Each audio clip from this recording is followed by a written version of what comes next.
오늘 예레미야가 3장 32절 33절의 말씀을 가지고 고난에는 원칙이 있습니다 라는 제목으로 함께 은혜 나누겠습니다.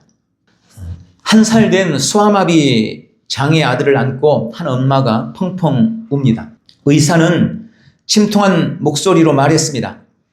이 아이는 평생 걷지도 못하고 혼자 힘으로 설 수 없을 것입니다. 원래 둘째로 태어났습니다. 그런데 먼저 태어났던 큰아이가 그만 죽고 말아서 이 아이가 맞이되었습니다. 이 아이는 2대 독자였습니다. 소아마비 백신 주사를 맞추게 됐는데 2번을 맞게 된 거예요. 그런데 2번째 맞은 백신이 문제가 되었습니다. 2번째 주사 약물이 오염되었던 겁니다. 그래서 이 아이가 하반신을 잃게 되는 그런 고통에 처하게 되었습니다. 아이는 고통 속에서 자라갔습니다. 어느 날 옆집 할머니가 자기 집 고양이를 쓰다듬으면서 엄마 품에 안겨있는 그 아이를 보면서 이렇게 말했습니다. 쟤는 이 고양이만도 못해. 고양이는 쥐라도 잡지 저 몸으로 뭘 할 수 있겠어. 차라리 외국으로 입양이나 보내. 이 아이가 성장하게 됐습니다. 그리고 이 아이는 스타 강사가 됩니다. 아동문학가가 됐습니다. 그가 쓴 저서가 2025년도까지 무려 380권이 넘습니다. 1년에 300회 이상 전국을 누비며 강연을 합니다. 사랑하는 사람과 결혼도 했고 세 자녀도 두었습니다. 강연 때마다 사람들은 휠체어에 탄 이 영웅의 증언을 들으면서 힘을 얻고 삶을 재정비합니다. 베스트셀러 작가인 고정욱 씨의 이야기입니다. 그는 장애 1급 판정을 받은 1살 때부터 돌 때부터 장애를 앓았던 사람이었습니다. 그러나 하나님께서는 그를 사용하셨습니다. 그는 젊은 날 예수님을 믿게 되었습니다. 그러나 그는 자신이 가진 장애가 가시돋친 십자가라고 생각하고 늘 주님을 원망했습니다. 그러던 어느 날 꿈에 주님께서 이 사람에게 말씀하셨습니다. 얘야, 네 십자가를 다시 한번 바라봐라. 그 말씀을 듣고 꿈속에서 자신의 십자가를 바라보았습니다. 근데 놀랍게도 가시돋친 십자가라고 생각했던 자신의 십자가는 황금 십자가였습니다. 그는 자신의 아픔과 고난을 글로 쓰기 시작했습니다. 그리고 장애 아이들을 위해서도 글을 쓰기 시작했고 아이들을 위해서 글을 쓰기 시작했습니다. 그가 쓴 책마다 베스트셀러가 되었습니다. 그리고 지금 그는 많은 이들에게 꿈과 희망을 주는 고난을 이긴 영웅이 되어 있습니다. 우리는 우리 인생에 찾아오는 고난과 역경들, 여러 환난들을 참 어려워합니다. 그리고 그것이 도대체 무슨 의미일까 의아해하기도 합니다. 우리의 삶에 찾아오는 고난은 도대체 어떤 의미일까요? 성경에는 인생에 찾아오는 고난에 대해서 여러 가지로 말씀을 합니다. 또 단어들도 여러 가지가 있죠.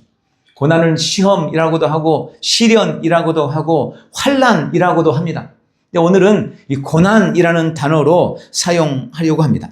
사실 우리가 듣는 설교의 대부분, 거의 절반 이상은 삶에 찾아오는 인생의 문제와 고난에 대한 말씀일 것입니다. 그만큼 우리 인생과 고난은 뗄래야 뗄 수 없는 밀접한 관계가 있다는 의미일 것입니다.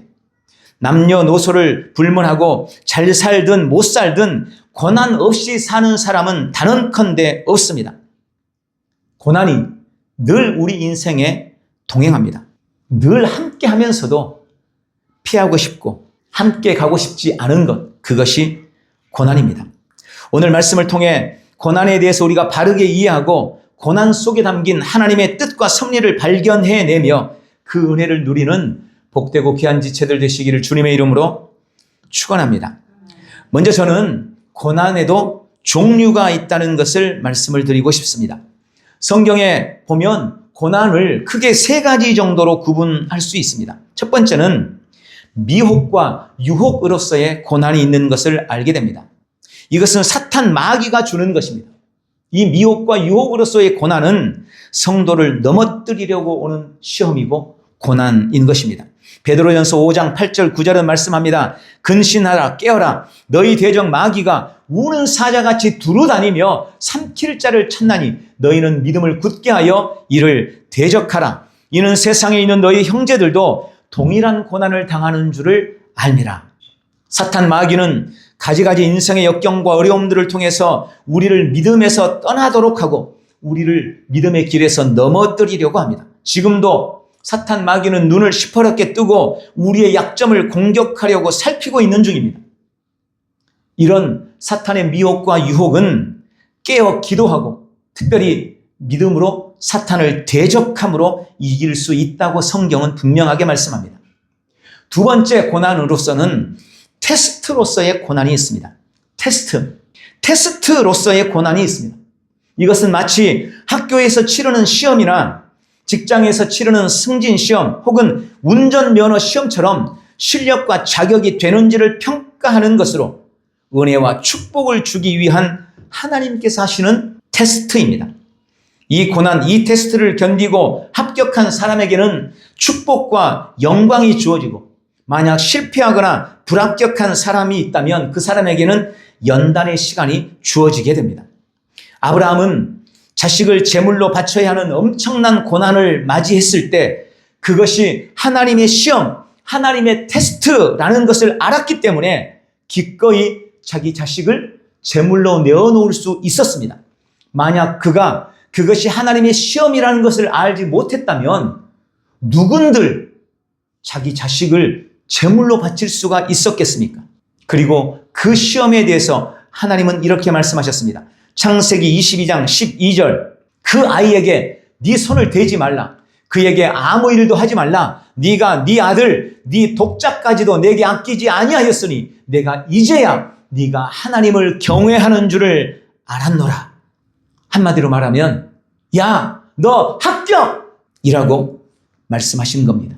그리고 그는 그 한마디, 그 합격으로 말미암아 믿음의 조상이 되었습니다.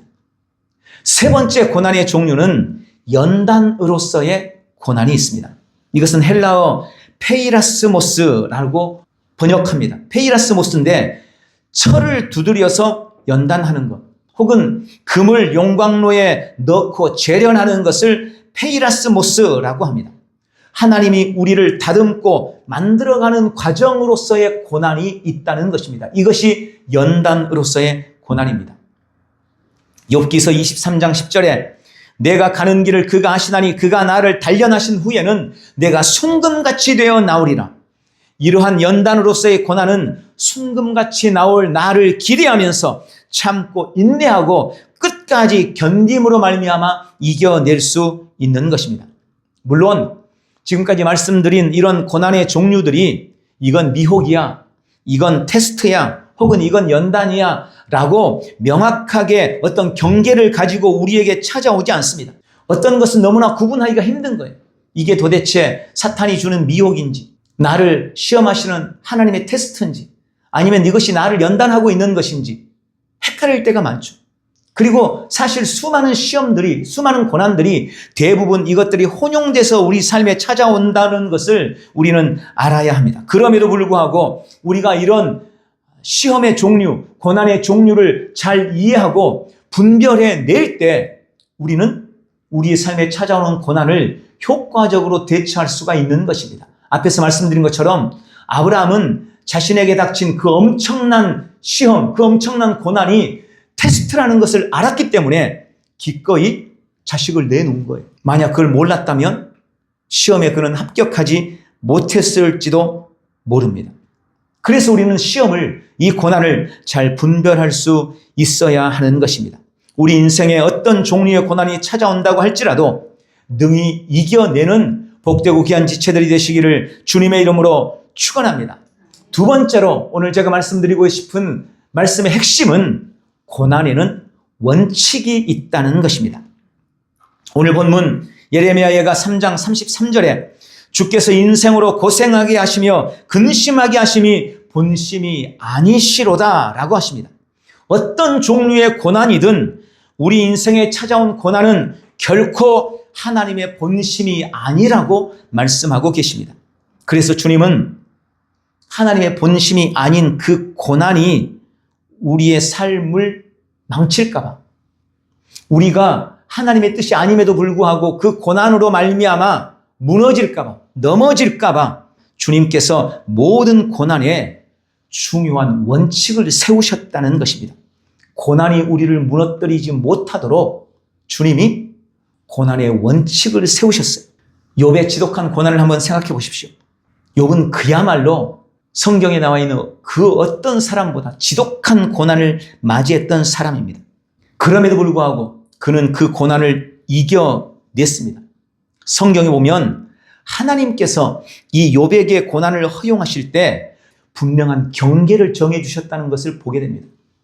하나님께서 사탄에게도 원칙을 주셨어요. 야, 너 시험해봐. 그러나 이건 지켜야 돼. 하고 경계를 정한 거예요. 첫 번째 시험에는 하나님께서 사탄에게 뭐라고 합니까? 너는 마음대로 해봐라. 그러나 그의 몸에는 손대지 마라. 하고 하나님께서 경계를 딱 정해 주셨어요. 사탄이 와가지고 재물을 다 쓸어가 버렸어요. 하인들이 다 도망가고 죽고 재물들이 다 날아가 버렸어요. 심지어 자식들까지 다 죽어버렸습니다. 그러나 그의 몸에는 손대지 못했습니다. 하나님께서 그렇게 경계를 정했기 때문입니다. 두 번째, 다시 사탄이 와서 욥을 시험했을 때 이번엔 하나님께서 또 경계를 정하십니다. 그래? 다시 해봐. 그러나 그의 생명에는 손대지 마라. 그의 생명에는 손대지 마라. 이제 사탄은 욥을 죽일 수가 없었어요. 그에게 지독한 질병이 찾아왔습니다. 그러나 그것뿐이에요. 그의 생명에는 전혀 지장을 받을 수 없었습니다. 주님이 경계를 정하셨어요. 원칙을 정했던 것입니다. 우리 인생에 찾아오는 시련 역시 하나님이 정한 원칙을 무시하거나 그 원칙을 넘어서서 우리의 삶에 찾아올 수 없다는 것이 오늘 본문에 분명히 말씀하고 있습니다. 그러므로 우리가 이 원칙들을 알면 우리는 우리 삶에 찾아온 고난을 효율적으로, 효과적으로 대처할 수 있게 되는 것입니다. 첫 번째 원칙은 감당하지 못할 시험은 없다. 감당하지 못할 고난은 없다라는 것입니다. 고린도전서 10장 13절에 사람이 감당할 시험 밖에는 너희에게 당한 것이 없나니 오직 하나님은 미쁘사 너희가 감당치 못할 시험 당함을 허락지 아니하시고 시험 당할 즈음에 피할 길을 내사 너희로 능히 감당하게 하시느니라. 구원받은 우리, 거듭나 하나님의 자녀가 된 우리에게는 아무리 절망적으로 보이는 문제라 할지라도 우리가 감당할 수 없는 고난은 찾아오지 않는다는 것입니다. 다 우리가 감당할 수 있는 것만 온다는 것입니다. 절대 견디지 못할 고난을 주시지 않는다는 것입니다. 여러분, 어떤 아빠가 6살 난 어린 아이 어깨에 80kg 쌀 한 가마니를 올려놓겠어요? 그럴 일은 없어요. 아이에게 뭔가 심부름을 시키거나 너 이거 온 좀 들고 가 라고 할 때 아이가 감당할 수 있을 무게를 주지 그 이상을 절대 주지 않아요. 이건 상식입니다. 하나님이 때때로 우리 인생에 사탄으로 말미암아 시험을 허용하고 고난을 허용하실 때 우리가 감당하지 못할 시험을 절대로 허용하지 않는다는 것입니다. 그래서 우리가 이 진리를 알고 이 원칙을 알고 견뎌낸다면, 낙심하지 않는다면 우리는 어떤 인생의 고난이라도 넉넉히 이길 수 있다는 것을 믿으시기 바랍니다. 또 주님은 피할 길을 주신다고 말씀하십니다. 그 고난을 통해 죽이려는 게 아니기 때문에 피할 길도 열어주시는 것입니다. 성도는, 우리는 어떤 고난도 감당할 수 있습니다. 두 번째 고난의 원칙은 의미 없는 고난은 없다라는 것입니다. 히브리서 12장 11절에 무릇 징계가 당시에는 즐거워 보이지 않고 슬퍼 보이나 후에 그로 말미암아 연단한 자에게는 의의 평강한 열매를 맺나니 라고 말씀합니다. 고난이나 시련을 당할 그 당시에는 그것이 나는 재수가 없어서 운이 없어서 당하는 것 같고 그래서 때로는 억울하게 여겨지기도 하고 왜 나한테만 이런 일이 생기나 라고 하면서 원망하는 마음이 들기도 하지만 어떤 고난이든 그 안에 하나님의 뜻과 섭리가 있음을 믿어야 한다는 것입니다. 우리는 너무 근시안적이에요. 그래서 늘 눈앞의 것밖에 보지를 못합니다. 그러나 주님은 나보다 훨씬 더 멀리 보시고 나보다 훨씬 더 깊이 보시고 더 높은 곳에서 보시는 분이십니다. 하나님은 훨씬 자세히 보시고 살피시는 분이십니다. 다 이유가 있는 겁니다. 다 의미가 있는 것입니다. 주님이 허락하신 고난에 우리가 알지 못하는 나를 위한 놀라운 의미가 있음을 믿고 낙심하지 않기를 주님의 이름으로 축원합니다. 세 번째 원칙은 사랑 없는 고난은 없다는 것입니다. 욥기서 5장 17절 18절에 볼지어다 하나님께 징계받는 자들은 복이 있나니 그런즉 너는 전능자의 경책을 업신여기지 말지니라. 하나님은 아프게 하시다가 싸매시며 상하게 하시다가 그 손으로 고치시다니 라고 말씀합니다. 하나님의 자녀들이 당하는 모든 고난 속에는 반드시 하나님의 사랑이 전제되어 있음을 믿으시기 바랍니다. 요셉이 형들에게 팔려갈 때 모든 것이 원망스러웠겠죠. 아니 어떻게 형들이 자기를 팝니까? 누명을 쓰고 옥에 갇히게 되었을 때 요셉은 감당할 수 없는 그런 상황 때문에 아마 낙담이 되었을 것입니다. 왜 내 인생은 이런가? 왜 나는 점점 더 깊은 수렁으로 들어가고 있는가? 그야말로 천하에 재수 없는 것 아닌가? 아니면 혹 하나님께 저주를 받은 것인가? 라는 그런 생각이 들었을지도 모릅니다. 그러나 정말 그랬습니까? 아닙니다.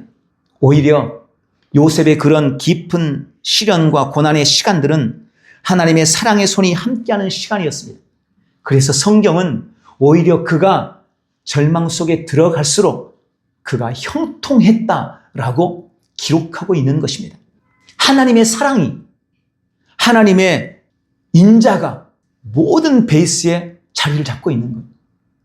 어떤 시련이나 고난이 있어도 하나님의 사랑 위에 있는 겁니다. 그러니 낙담할 이유가 없었어요. 요셉은 그 모든 것이 하나님의 섭리 아래에 있었다는 것을 알고 있었습니다. 그래서 낙담하지 않았어요. 나중에 창세기 49장 50장에 가면 요셉이 뭐라고 고백합니까? 그를 팔았음으로 인하여 요셉 앞에 두려워 떠는 형들에게 요셉이 고백합니다. 형들이여, 나를 팔았다는 것으로 인하여 두려워하지 마십시오.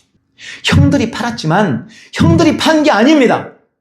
하나님께서 우리 가족들과 온 백성을 구원하기 위해서 나를 먼저 보내신 겁니다. 이게 요셉의 고백이었어요. 고난의 이유를 알았던 요셉, 그 안에 감추어진 하나님의 사랑을 깨달았던 요셉은 고난 때문에 낙담하지 않았던 것입니다. 이사야서 28장 26절부터 보면 재미있는 말씀이 기록되어 있습니다. 이는 그의 하나님이 그에게 적당한 방법으로 보이사 가르치셨으며 소의 향은 도리깨로 떨지 아니하며 대의 향에는 수레바퀴를 굴리지 아니하고 소의 향은 작대기로 떨고 대의 향은 막대기로 떨며 곡식은 부수는가 아니라 늘 떨기만 하지 아니하고 그것에 수레바퀴를 굴리며 그것을 말굽으로 밟게 할지라도 부수지는 아니하나니 이도 만군의 여호와께로서 난 것이라. 그의 모략은 기묘하며 지혜는 광대하니라. 여러분, 우리가 추수를 하면 곡식을 거두어서 소출을 할 때 껍데기를 벗기는 도구가 다 다르죠. 껍데기채 먹지 않잖아요. 벼도 추수해 놓으면 다 해야 돼요. 콩도 다 털어서 콩 알맹이만 내죠. 참깨도 알맹이만 빼는 거예요. 그런데 그것을 떠는 방법이, 곡식을 소출하는 방법이 다 다르다는 겁니다. 그게 지금 그 말씀을 하고 있는 거예요. 소의 향은 도리끼로 떨지 않고 대의 향은 수레바퀴로 굴리지 않고, 예전에는 연자맷돌을 가지고 곡식을 빻기도 했어요.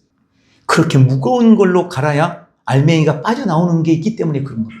참깨를 갖다가 도리깨질을 하지 않아요. 참깨는 작대기로 탈탈탈탈 터는 거예요. 콩은 도리끼질을 해야 돼요. 콩은 작대기로는 안 떨어져요. 도리끼질을 해서 떨어뜨리는 겁니다.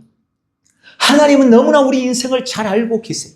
그래서 우리 인생을 다루실 때 작대기로 다룰 것은 작대기로 다루고, 도리깨로 다룰 것은 도리깨로 다루고, 수레바퀴를 돌려서 다룰 것은 수레바퀴로 돌려서 다룬다는 겁니다. 그러면서 여기 본문의 중요한 말씀이 이거예요. 곡식은 부수는가 아니라 수레바퀴를 돌릴지라도 부수지 않게 한다는 거예요. 주님이 우리 인생을 다루는 방법이 이겁니다. 사람에게 닥쳐있는 시련도 동일하다는 겁니다. 어떤 사람은 회초리로 다루고 어떤 사람은 몽둥으로 때리지만 결국 그것은 우리의 영혼을 살리기 위해서라고 말씀하고 있는 것입니다. 이것이 우리 인생을 향한 하나님의 지혜요, 우리를 향한 하나님의 사랑이라고 말씀하십니다. 그 하나님의 사랑의 섬세함과 사랑의 지혜와 사랑의 기묘함을 믿어야 합니다. 지금 우리 삶에 다가와 있는 고난 속에도 그 하나님의 섬세한 사랑이 함께하고 있다는 것을 믿으시기를 주님의 이름으로 축원합니다. 네 번째 원칙은 유익이 없는 고난은 없다는 것입니다. 로마서 8장 28절에 우리가 알거니와 하나님을 사랑하는 자 곧 그의 뜻대로 부르심을 입은 자들에게는 모든 것이 합력하여 선을 이루느니라. 여러분, 성도의 삶에도 실패가 올 때가 있습니다. 성도도 병에 걸리기도 하죠. 사업에 망하기도 합니다. 대학에 시험에 떨어지기도 하고 취업에 실패하기도 합니다. 여러분, 성도도 넘어질 수 있습니다. 그런데 성도의 실패나 질병이나 혹은 떨어지고 넘어지는 그 모든 것들은 도리어 유익을 주는 것이라고 말씀하고 있는 것입니다. 그것이 오히려 복이 된다는 것입니다. 우리 삶에 찾아오는 어떤 인생의 고난도 결국은 나를 유익하게 만든다고 말씀하고 있습니다. 주님은 우리의 삶에 당한 어떤 고난도 선으로 바꾸고 어떤 환난이나 어려움도 유익으로 바꿔주시는 전문가이십니다. 실은 유익을 위해서, 우리를 더 복되게 하기 위해서 그 고난을 잠시 허용하고 있는 거예요. 잠시 받는 환난에 경한 것이 지극히 크고 영원한 영광에 중한 것을 이루게 하기 때문에 지금 잠시 받는 환난에 경한 순간을 주님이 우리에게 감당해낼 수 있도록 하고 계시는 것입니다. 마지막 다섯 번째로 고난의 원칙, 끝이 없는 고난은 없다는 것입니다. 우리는 성경에 기록된 수많은 믿음의 사람들의 이야기를 알고 있습니다. 또 우리는 믿음의 선진들의 많은 시련의 이야기들도 알고 있습니다. 오늘 서두에 제가 말씀을 드렸던 고정욱 작가 같은 사람들, 얼마나 기가 막힌 시련이에요. 저도 소망의 기도 가서 기도를 하니까 이번 주에 수요일입니다. 가서 하니까 그런 문자들이 정말 많이 와요. 이제 갓난 아이인데, 아니 난 지 얼마 되지도 않았는데 백혈병이라는 거예요. 지난번 기도해 줬어요. 그 부모 입장에서는 그게 얼마나 기가 막힌 고난이고 고통입니까? 너무 어리니까 그때는 모르겠지만 이 아이가 커가면서 그게 얼마나 큰 시련이었겠습니까? 그런데 그 어떤 시련을 통과한 사람들의 이야기를 들어봐도 끝이 없는 고난은 없습니다. 다 모든 고난에는 끝이 있더라고 고백하고 있습니다. 아무리 힘들어도 결국 끝이 납니다. 고난의 어둠이 힘든 이유 중 하나는 지금 내가 서 있는 이 지독한 어둠의 자리가 내가 있던 이곳이 동굴인지 터널인지 이걸 잘 모르기 때문에 사람들이 힘들어하는 거예요. 여러분, 제가 분명히 말씀드립니다. 감히 단언합니다. 아니, 주님이 분명하게 말씀합니다. 우리 삶에 찾아오는 어떤 인생의 고난이나 어둠도 여러분 동굴은 없습니다. 우리 인생의 시련은, 우리 인생의 어둠은 다 터널일 뿐이에요. 우리는 지금 동굴 속을 향하여 걸어가고 있는 것이 아니고 터널을 통과하고 있는 중이라는 것을 믿으시기 바랍니다. 조금만 더 걸어 나가면 밝은 빛이 비춰올 겁니다. 우리 인생의 터널에 끝이 있습니다. 반드시 어둠이 끝난다는 말입니다. 그러므로 조금만 더 인내하십시오. 조금만 더 참으십시오. 결코 흔들리지 말고 우리 믿음의 고백을 멈추지 않으시기를 주님의 이름으로 축원합니다. 오늘 이 고난의 원칙들을 기억하고 어떤 인생의 고난도 이겨내는 복되고 귀한 지체들이 되시기를 주님의 이름으로 축원합니다. 마지막 세 번째로, 고난당할 때 우리는 우리의 태도를 바르게 해야 합니다. 이 고난의 원칙을 아는 사람은 고난을 당할 때 그 고난을 맞이하는 태도가 명확해질 수 있습니다. 그것이 바를 수가 있는 것입니다. 야고보서 1장 2절부터 8절의 말씀에 보면 우리가 고난을 당할 때 어떤 태도를 취해야 할지 중요한 단서를 몇 가지로 말씀하고 있습니다. 첫 번째, 온전히 기쁘게 여기라고 말씀합니다. 2절입니다. 내 형제들아, 너희가 여러 가지 시험을 당하거든 온전히 기쁘게 여기라. 어떻게 보면 참 이해가 안 되는 것 같죠. 아니, 시험이 찾아오는데 어떻게 기쁘게 여깁니까? 지금 죽겠는데 어떻게 기뻐합니까? 그런데 주님은 이렇게 말씀하십니다. 여러 가지 시험을 당할 때, 어떤 시험을 당해도, 어떤 고난이 찾아와도 온전히 기쁘게 여기라. 왜 기쁘게 여기라고 말씀하실까요? 그것은 우리가 받는 고난의 원인이 무엇이든지 지금 이 고난이나 시험을 허락하신 이유가 진정한 유익이기 때문입니다. 다른 말로 말하면 승리가 보장되어 있기 때문입니다. 계속해서 3절에 그렇게 말하죠. 우리의 믿음의 시련이 인내를 만들어서 우리를 성숙하게 변화시켜 나갈 것이기 때문에, 그래서 어떤 시험을 당해도 그걸 기쁘게 여기라는 것입니다. 사실 이게 쉽지 않다는 것을 저도 알고 있습니다. 당장 육신의 질병만 찾아와도 아이고 나 병들었네, 난 기뻐요, 이럴 만한 사람이 얼마나 있겠어요.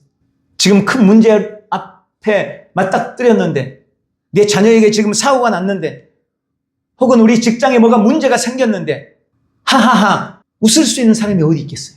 그러나 주님은 말씀합니다. 어떤 시험을 당하든지 기쁘게 여기라. 이 고난의 원칙을 깨달은 사람이라면 이게 가능한 거예요. 결국 우리는 승리를 거둘 것입니다. 이 고난을 통해서 나는 성장할 것이고, 이 고난을 통해 하나님께서 나를 통해 계획하신 놀라운 일들이 이루어질 것이기 때문에 그렇습니다. 우리는 결코 그 고난 때문에 불이익을 당하거나 실패하고 넘어질 존재가 아니기 때문입니다. 고난은 오히려 진짜와 가짜를 드러내고 나의 믿음이 참인지 거짓인지를 분별하며 나를 검증할 수 있는 시간이 되는 것입니다. 바로 그것이 우리가 고난의 때를 기쁘게 여길 중요한 이유가 되는 것입니다. 이 고난의 결국이 줄 은혜와 유익을 생각하면서 어떤 삶의 문제 앞에서도 기쁘게 여길 줄 아는 지혜가 있기를 주님의 이름으로 축원합니다. 두 번째는 인내를 온전히 이루라고 권면합니다. 4절에 인내를 온전히 이루라. 이는 너희로 온전하고 구비하여 조금도 부족함이 없게 하려 함이라. 어떤 고난이든 그 고난을 이겨내는 가장 기본적인 요구는, 가장 기본적인 필요는 인내입니다. 시험이 찾아오면, 고난이 찾아오면 일단 인내해야 돼요. 주님은 시험을 통해서 우리가 인내를 온전히 이루기를 원하십니다. 그럼 여기 온전이라는 말이 무슨 말일까요? 두 번이나 쓰셨잖아요. 한 구절에 인내를 온전히 이루라. 이는 너희로 온전하고 구비해서 조금도 부족함이 없게 하려 함이라. 온전이란 말, 풀이라는 말이에요. 완전히 갖춰진이라는 말입니다. 우리가 풀 가스펠이죠. 순복음을 풀 가스펠. 순복음 하면 우리는 순수한 복음이라고 생각하지만 사실은 풀 가스펠이에요. 풀 가스펠. 가득 찼다는 말이에요. 인내가 가득 채워지도록 하라는 말이 온전히 이루라는 뜻입니다. 주님이 요구하는 인내의 때까지 인내해야 되는 거예요. 주님은 10을 요구했는데 나는 8까지만 하고 말았어. 그러면 안 된다는 거죠. 주님이 10을 요구했는데 나는 9까지밖에 못 갔어. 그러면 안 되는 거예요. 온전히 이루어야 돼요. 주님이 요구하는 기대치까지 우리의 인내를 이루어 나갈 때 주님은 우리를 구비해서 부족함이 없게 하겠다고 말씀합니다. 인내의 기회로 삼으셔야 된다는 말이에요. 인내할 줄 알기를 주님의 이름으로 축원합니다. 여러분, 인내란 힘들고 괴롭게 하는 환경이나 상황, 그것을 피하지 않고 맞닥뜨리는 겁니다. 직면해 내는 것입니다. 피해버리면 인내하는 게 아닌 거죠. 주님이 그런 고난의 길 위에 우리를 두신 이유를 깨닫고 인내를 온전히 이루어 가시기를 주님의 이름으로 축원합니다. 마지막 세 번째는 시험을 이길 지혜를 구하라는 것입니다. 5절에 너희 중에 누구든지 지혜가 부족하거든 모든 사람에게 후히 주시고 꾸짖지 아니하시는 하나님께 구하라. 그리하면 주시리라. 우리는 이 말씀을 따로 사용하기를 좋아하죠. 지혜를 얻기 위해서. 그러나 이 말씀의 원래 의미는 시련과 고난을 당했을 때 하나님께 지혜를 구하라는 의미인 것입니다. 고난을 극복하고 이기기 위해서는 반드시 주님이 주시는 지혜가 필요하기 때문입니다. 왜 이런 고난이 오게 되었는지, 어떻게 고난을 이겨내고 이 고난을 통해 주시는 유익과 은총을 누릴 수 있을지 우리는 주님이 주시는 지혜로 발견하고 깨달을 수가 있게 되는 거예요. 보통의 사람들은 시련이나 고난이 닥칠 때 감각적인 판단을 합니다. 그리고 철저하게 자신의 유불리를 따지죠. 눈앞에 닥쳐있는 현실과 상황대로 끌려가는 경우가 많습니다. 그런데 여러분, 그런 감각적인 선택, 즉 상황이나 환경이 이끄는 대로 흘러가는 그런 삶에는 주님이 주시는 지혜가 필요가 없을 것입니다. 우리 믿음의 사람들이 고난 앞에서 감각적인 선택이 아니라 믿음의 선택을 하려고 하니까 지혜가 필요했던 거예요. 그럼 감각대로 선택하고 감각대로 판단하고 갈 거라면 왜 지혜가 필요하겠어요? 그냥 흘러가는 대로 내버려 두면 되지. 그런데 그걸 극복해내고 이겨내고 믿음의 반응을 보이려고 생각하니까 지혜가 필요했던 것입니다. 사실 우리는요, 그런 시험의 시간들을 지나왔어요. 코로나 때를 한번 생각해 보세요. 정부에서는 예배 때 다 전염되니까 예배하지 마, 모이지 마. 그랬잖아요. 많은 사람들이 시키니까 그래, 코로나 무서운데 뭘 모여, 그냥 집에 가서 온라인 예배 드리지. 이렇게 했잖아요. 그렇게 감각대로 하기 위해서는 감각대로 시키는 대로 흘러가는 대로 하는 일에는 지혜가 필요하지 않아요. 그런데 그럼에도 불구하고 우리는 모여야 되니까 모이를 피하는 어떤 사람들의 습관처럼 하지 않고 우리는 예배의 자리로 나와야만 했으니까, 그래서 하나님 앞에 지혜를 구하고 어떻게 하면 모일 수 있을까? 어떻게 하면 바르게 예배할 수 있을까? 그래서 지혜를 구했다는 거잖아요. 그럼 코로나가 지난 지 언젠데 지금 그 말을 또 하냐고. 앞으로 또 어떻게 될지 몰라요.